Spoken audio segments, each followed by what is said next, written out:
We are the keepers of the flame, the sacred order. Let the ceremony begin.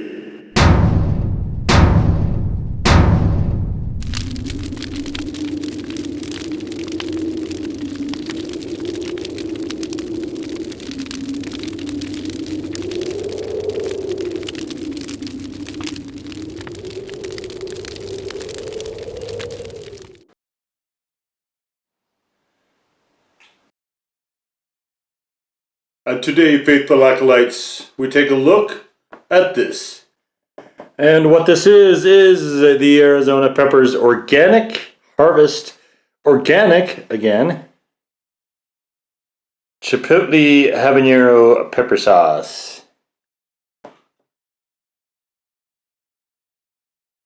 And here's a little bit of label for you. This is coming out of Ventura, California. No, sorry, actually. They are the certifying body. It actually is coming out of Mesa, Arizona. Makes sense, I guess, being Arizona. So we've got, for the ingredients, we have jalapeno peppers, habanero peppers, and towards the back we have the chipotles. So the whole, if you guys saw the Arizona Gunslinger Chipotle Habanero video, I talk a little bit about that, and of course in the reviews, how I got started on this whole Chipotle Habanero kick. And that was a company called Addendum Milling, and they made this version I had in a restaurant, and I don't know if they're still around or not, but it was easily one of the best sauces I've ever had. And that was my first exposure to the Chipotle Habanero, and I think I actually was kind of ruined from that because I tried to find something that would be close to that, and nothing ever really lived up to it. So this one, if you saw the Arizona video, and you can certainly feel free to check that out, guys, it was a lot less runny than this. This is very, very runny. So let's bust it. Oh, yeah, restrictor cap makes sense. I might need to toss that, actually. And I think that might have been on the other one as well. We'll see how this... Okay. I'm not dealing with this. Alright, guys, let's get rid of the restrictor cap. Bye, restrictor cap. Okay. Got hot sauce all over the table now, but that's alright. So let's throw this in here.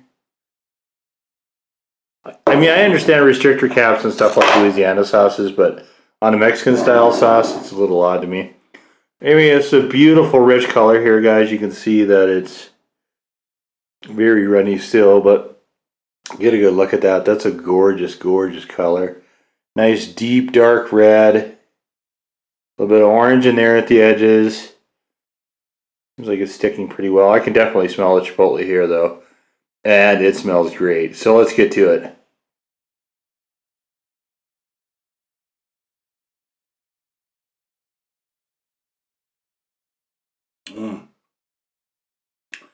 Very Chipotle forward. Residue on the spoon. Man. It's got a good bite to it. A little bit of a singing bite to it. I'd say it's maybe a one, maybe a soft 2. It's not enough to, you know, make you happy or mama or anything like that, but it is definitely, there's something there. You can definitely get a good feel for it from the habanero. It isn't quite, there's a richness to it, a complexity. You've got the smokiness, and then with the undercurrent of the jalapenos underneath that.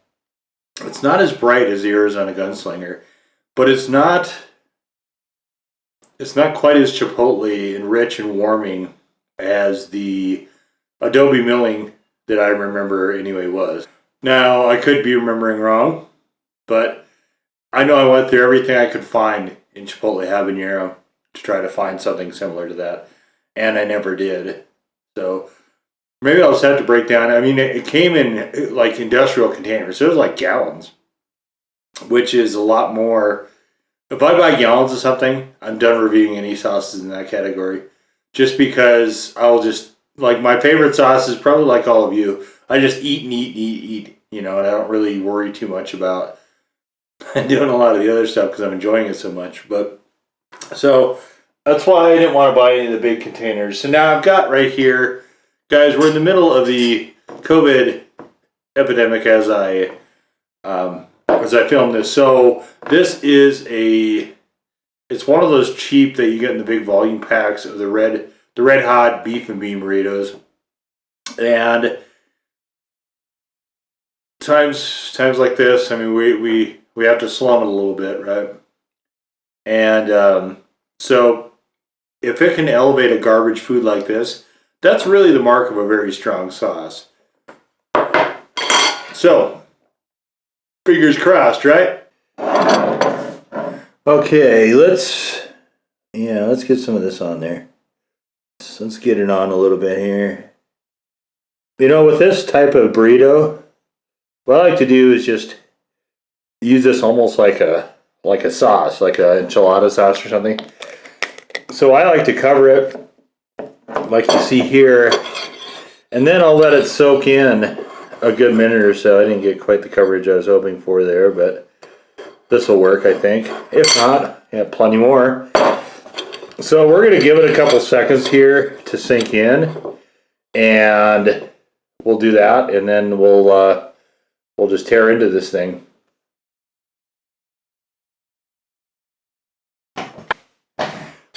All right, let's see what we have here.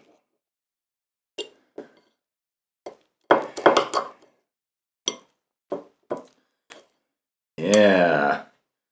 Boy, is that appetizing.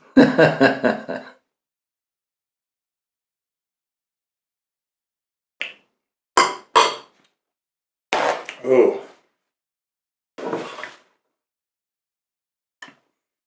There's an astringency to this that was not in that adobe milling, and it's a little bracing here.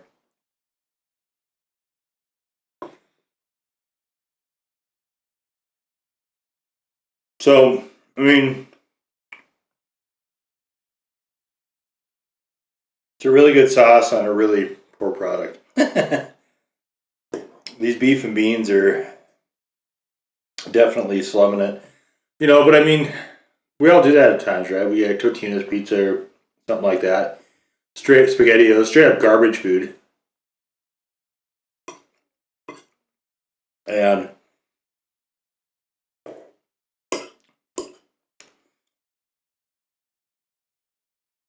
maybe very occasional, though.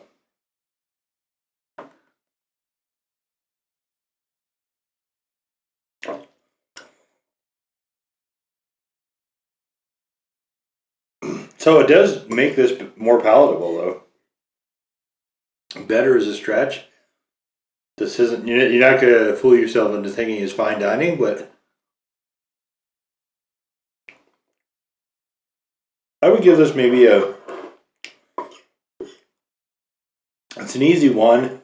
I would even, you know, there is a decent build from the habaneros. I'd even say we could call this a 2. I'd be comfortable calling it a 2.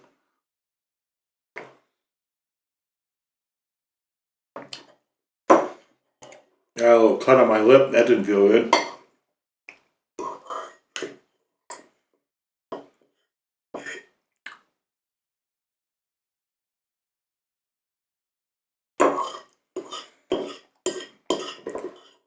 You know, this is a time of opportunity, right? Where if you're interested in hot sauces, it's a good time to jump on.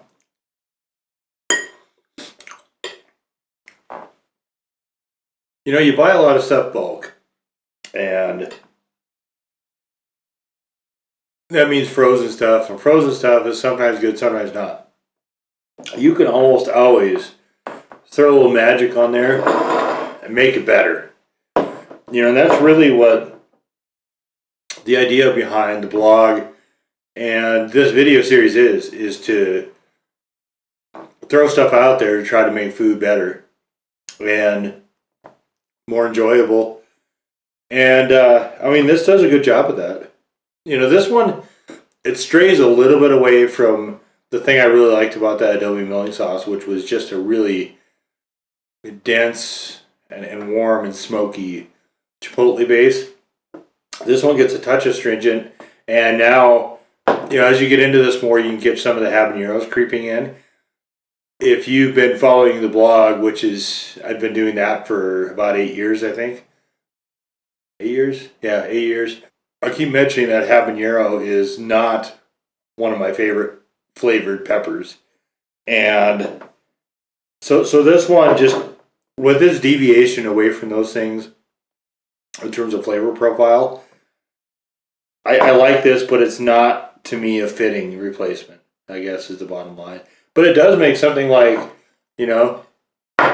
nasty frozen microwave burritos very, very palatable. I mean, I wouldn't say I enjoyed that necessarily, but it did make it something a whole lot less awful. And, yeah, what else do you need, right? So there it is, our look at the Arizona Peppers Organic Chipotle Habanero Pepper Sauce. Now go forth in peace to serve the flame.